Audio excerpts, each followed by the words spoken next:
Saham ni maksud dia macam ni. Okay.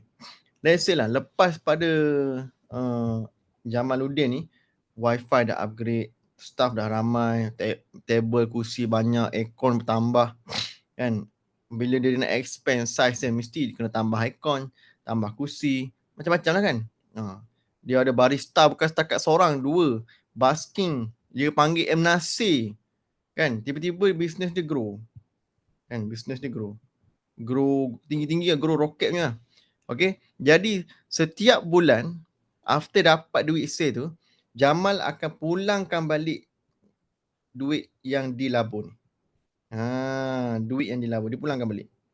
Dan kalau bisnes tu mendapat untung, diorang ni akan dapat pulangan, tambah pulangan bergantung berapa persen yang dibagi oleh Jamaluddin. Katakanlah seorang ni dapat 5% untung. Darab lah 5%.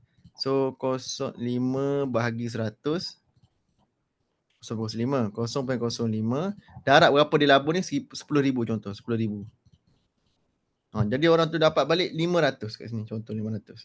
Okay, jadi dia akan dapat 10,500 balik atas untung.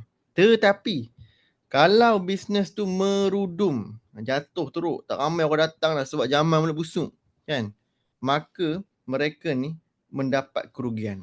Mungkin dia orang akan dapat RM5,000 je,